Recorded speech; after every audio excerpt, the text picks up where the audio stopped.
Hello friends.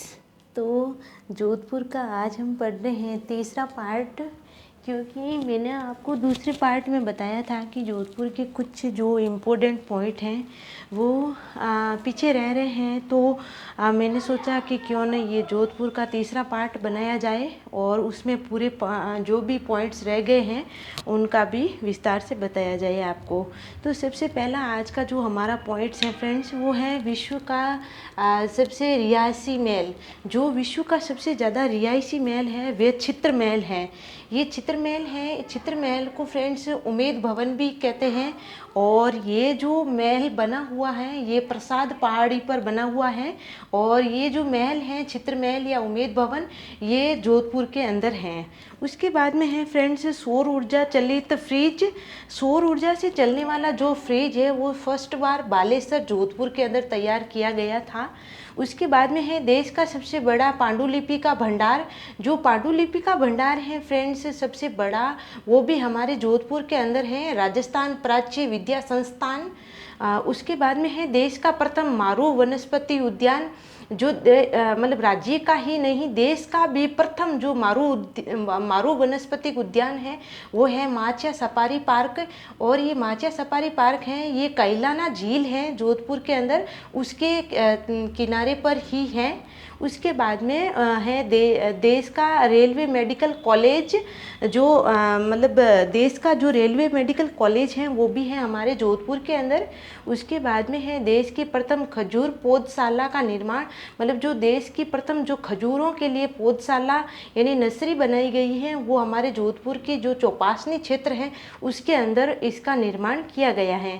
उसके बाद में है राज्य के अंदर जो जीवों की रक्षा के लिए पहला जो बलिदान दिया गया था वो भी हमारे जोधपुर से ही थे। और जो बलिदान देने वाले थे वो कर्मा और गोरा थे।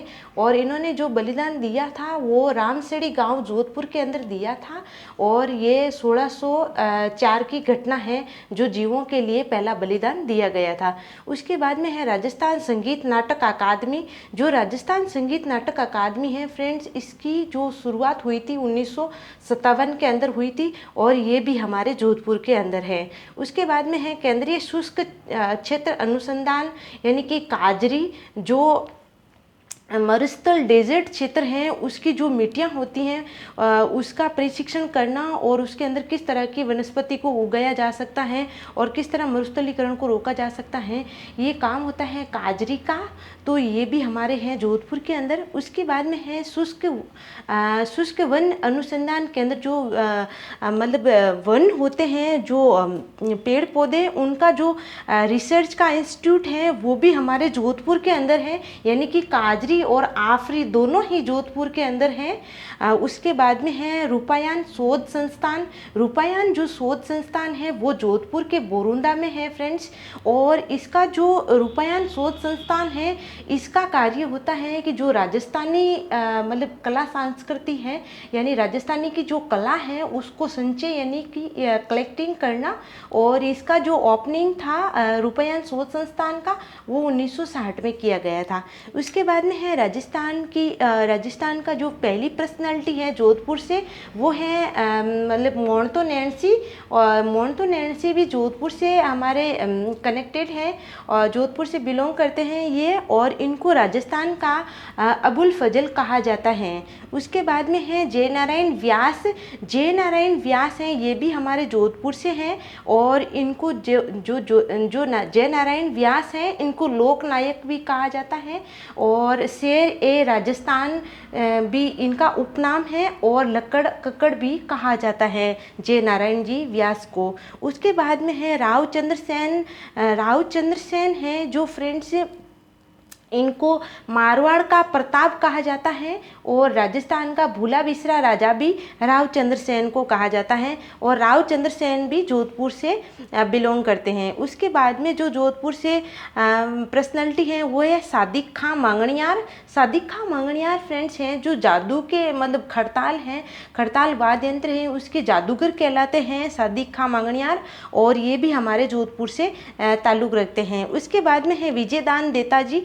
विजयदान देता जी हैं, ये भी हमारे जोधपुर से बिलोंग करते हैं और इनको जो राजस्थान का शेक्सपियर कहा जाता है विजयदान देता जी को। और इनका विजयदान देता जी का एक उपनाम और भी है, इनको बीजी के नाम से भी जाना जाता है। उसके बाद में है जो कुछ जोधपुर के उपनाम थे वो पीछे रह गए थे उस दिन, तो मैंने सोचा कि इसमें कलेक्ट किए जाएं।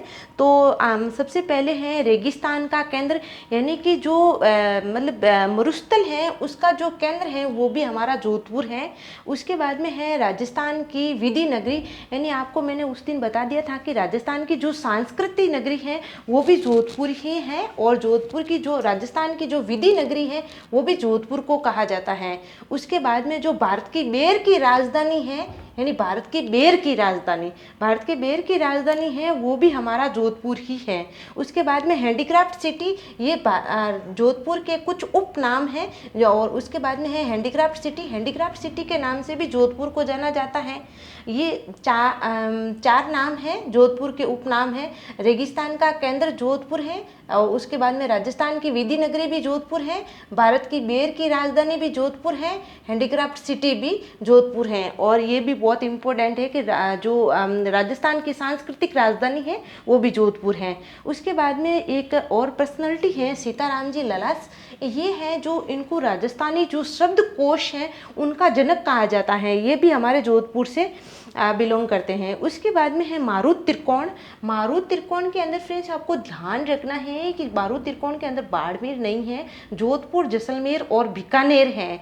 इन तीनों को कनेक्ट किया गया है, इसे ही मारुत त्रिकोण कहा जाता है, बीकानेर, जैसलमेर और जोधपुर। उसके बाद में है राजस्थान विशेष आर्थिक क्षेत्र, यानी कि सेज। और सेज की जो अवधारणा है फ्रेंड्स ये चीन से ली गई है।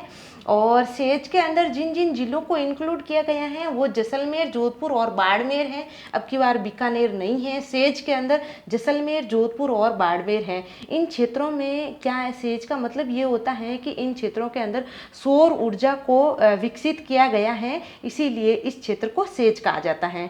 उसके बाद में है इंडोलाई का तालाब है जो फ्रेंड्स जोधपुर की कैलाना झील है उसके किनारे पर है, और इससे जो डोलोमाइट होता है वो निकाला जाता है। उसके बाद में है कैलाना झील है फ्रेंड्स, वैसे तो ये प्राकृतिक रूप से निर्मित थी, बट इसको अभी जो वर्तमान स्वरूप है वो सर प्रताप सर ने दिया था।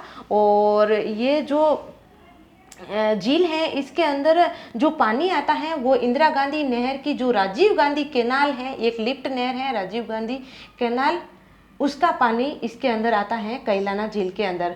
उसके बाद में है जसवंत सागर फ्रेंड्स एक बांध है, और ये जो जसवंत सागर बांध है ये पिच्याक नदी पर बना हुआ है।